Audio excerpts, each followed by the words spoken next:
Hi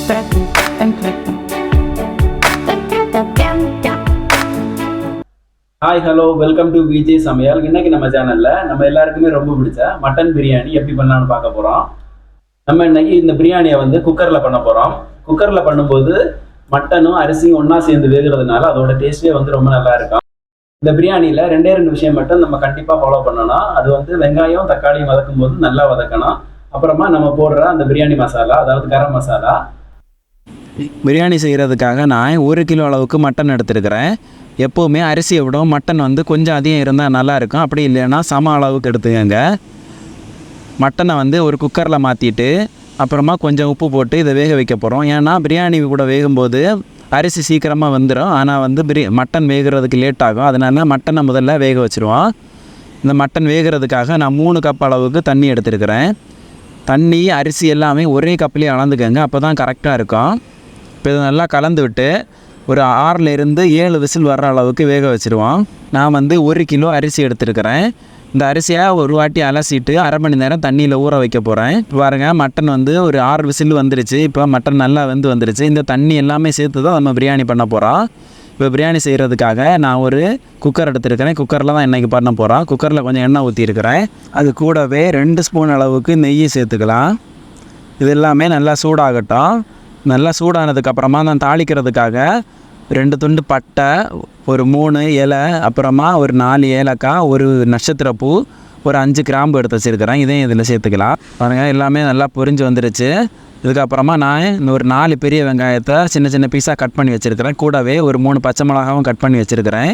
இது எல்லாமே இதில் சேர்த்து நல்லாவே வதக்கி விட்டுடலாம். இதெல்லாம் நல்லா வதங்கட்டும். சீக்கிரமாக வதங்கிறதுக்காக கொஞ்சமாக உப்பு போட்டுக்கலாம்.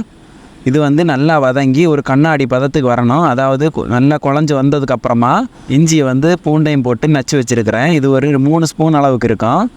நீங்கள் வந்து இஞ்சி பூண்டு பேஸ்ட்டாக சேர்க்குறதா இருந்தால் ஒரு 3 ஸ்பூன் அளவுக்கு சேர்த்துக்கோங்க. அதாவது இஞ்சி பூண்டோட பச்சை வாசனை எல்லாம் போய் இந்த வெங்காயம் நல்லா வதங்கி ஒரு கண்ணாடி பதத்துக்கு வரணும்.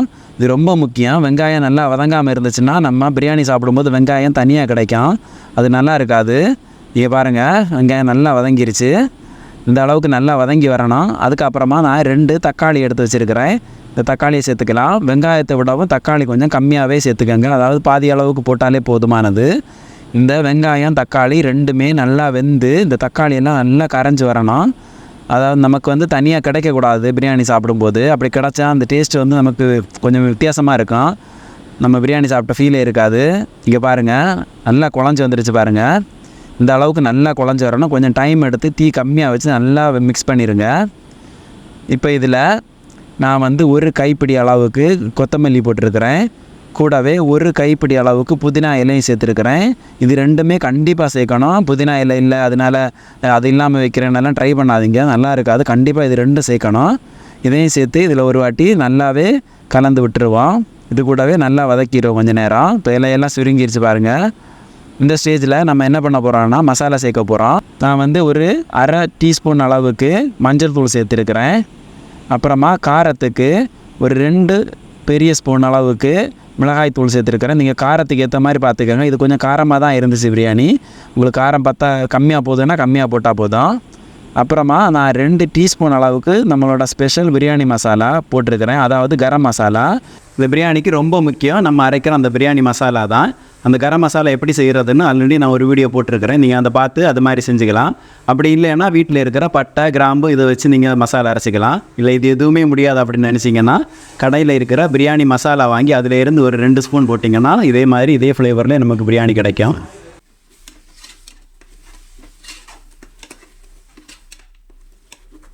இப்போ நம்ம இந்த ஸ்டேஜில் வேக வச்ச மட்டனை எல்லாம் இதில் சேர்த்துக்கலாம். இந்த மட்டனும் இந்த வெங்காயம் எல்லாம் நல்லாவே ஓரளவுக்கு நல்லா வதக்கி விட்டுருங்க. அப்புறமா நான் 2 ஸ்பூன் அளவுக்கு தயிர் எடுத்துருக்கிறேன். இந்த தயிரையுமே இதில் நல்லா கலந்து விட்டுருங்க. தயிர் வந்து ரொம்ப கட்டியான தயிர். சப்போஸ் நீங்கள் தண்ணி மாதிரி இருக்கிற தயிர்னால் கொஞ்சம் கூடவே எடுத்துக்கோங்க. இது கொஞ்சம் நல்லா புளிப்பாக இருக்கும். இப்போ நம்ம பிரியாணி வேக வைக்கிறதுக்கு தேவையான அளவு தண்ணி ஊற்றிக்க போகிறோம். தண்ணி எப்படின்னா 1 கப் அரிசிக்கு 1.5 கப்பு, அதுதான் அளவு. நம்ம இதில் மட்டனில் வேக வச்ச தண்ணி முதல்ல ஊற்றிக்கலாம். அது மாதிரி தயிரோட அளவையும் நம்ம சேர்த்துக்கணும். நான் மட்டன் வேக வச்ச தண்ணி வந்து ஒரு 3.5 கப் அளவு இருந்துச்சு. நான் முதல்ல அதை சேர்த்துருக்கிறேன். அப்புறம் அந்த தயிரோட தண்ணி அளவு வந்து 1 கப் அளவுக்கு தயிர் இருக்கும். அதனால் 4.5 கப் ஆயிடுச்சு. மேற்கொண்டு நான் ஒரு 1.5 கப் அளவுக்கு தான் தண்ணி ஊற்றிக்க போகிறேன். தண்ணி வந்து இந்த அளவு ஊற்றினீங்கன்னா உங்களுக்கு கரெக்டாக அரிசி நல்லா வெந்து சூப்பராக வந்துடும். இப்போ பாருங்கள், ஊற வச்ச அரிசியை நான் 1/2 மணி நேரம் கழித்து வடிகட்டி எடுத்து வச்சுட்டேன். அந்த அரிசி இதில் சேர்த்துக்கலாம். சப்போஸ் உங்களுக்கு தண்ணியோட அளவு பார்த்துக்க தெரியல அப்படின்னு சொன்னால் நீங்கள் என்ன பண்ணுங்கன்னா, இந்த மாதிரி ஒரு வாட்டி கலந்து விட்டுட்டு மொத்தமாக பாருங்கள், அரிசியும் அந்த மட்டனும் முங்குற அளவுக்கு தண்ணி இருக்கணும். இதை விட கம்மியாகவும் இருக்கக்கூடாது, ரொம்ப அதிகமாகவும் இருக்கக்கூடாது. ரொம்ப அதிகமாக இருந்தால் ஒன்றும் பிரச்சனை இல்லை, கொஞ்சம் குழஞ்சிரும், அவ்வளோதான், வேறு எதுவும் இல்லை. இப்போ இந்த பிரியாணிக்கு தேவையான அளவு உப்பு போட்டுக்கலாம். உப்பு எப்படி போடணும்னா, நம்ம வந்து உப்பு வந்து கொஞ்சம் கூடவே இருக்கணும். அதாவது நம்ம கொஞ்சம் உப்பு கைக்கிற மாதிரியே இருக்கணும். இல்லைன்னா நீங்கள் உப்பு கரெக்டாக போட்டிங்கன்னா அப்புறம் அரிசி வேகும்போது உங்களுக்கு உப்பு பத்தாமல் ஆயிடும். அதனால் இந்த ஸ்டேஜில் நீங்கள் உப்பு பார்க்கும்போது உங்களுக்கு உப்பு கொஞ்சம் தூக்கலாக இருக்கிற மாதிரி பார்த்துக்கோங்க. கடைசியாக கொஞ்சமாக பிரியாணி மசாலா கொஞ்சம் சேர்த்துருக்கிறேன். கூடவே ஒரு ஸ்பூன் அளவுக்கு நெய்யும் சேர்த்துருக்கிறேன். இதையெல்லாம் சேர்த்துட்டு இதை கொஞ்சம் நேரம் திறந்து வச்சு வேக வைங்க. லைட்டாக கொதிக்கிற ஸ்டேஜ் வரணும், கொதிக்கக்கூடாது. கொதிக்கிற ஸ்டேஜ் வந்ததுக்கப்புறமா நம்ம மூடி போட்டு குக்கரை மூடி போட்டு ஒரே ஒரு விசில் தான் வேக வைக்க போகிறோம். அதாவது ஃபஸ்ட்டு ஒரு 5 நிமிஷம் மீடியமான தீயில் வச்சுட்டு அப்புறமா ஒரு 15 நிமிஷத்துக்கு தீயை ரொம்ப கம்மியாக லோ ஃப்ளேம்லேயே வச்சிடணும். சப்போஸ் 20 நிமிஷம் ஆயிடுச்சு ஆனால் விசில் வரல அப்படின்னா நீங்கள் நிப்பாட்டி அதோட அடுப்பை ஆஃப் பண்ணிவிட்டு அதுக்கப்புறமா ஒரு 1/2 மணி நேரம் குக்கர் ஓப்பன் பண்ணவே வேண்டாம். அதுக்கு 1/2 மணி நேரம் கழித்து நம்ம ஓப்பன் பண்ணால் கரெக்டாக இருக்கும். மொத்தமாக ஒரு 1/2 மணி நேரம் ஆனதுக்கப்புறம் ஓப்பன் பண்ணி இன்னொரு பாத்திரத்தில் கொட்டி ஆற விட்டுருங்க. ரொம்ப போட்டு கரண்டியை போட்டு கிளறாதீங்க.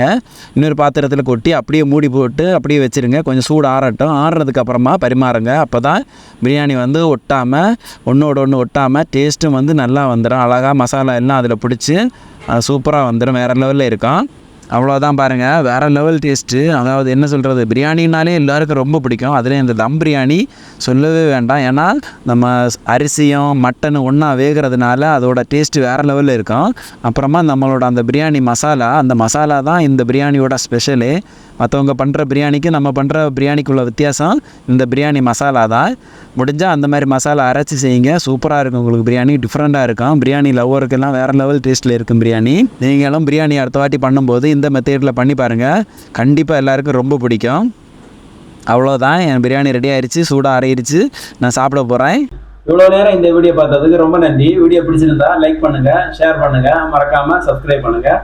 டாடா, பாய் பாய்.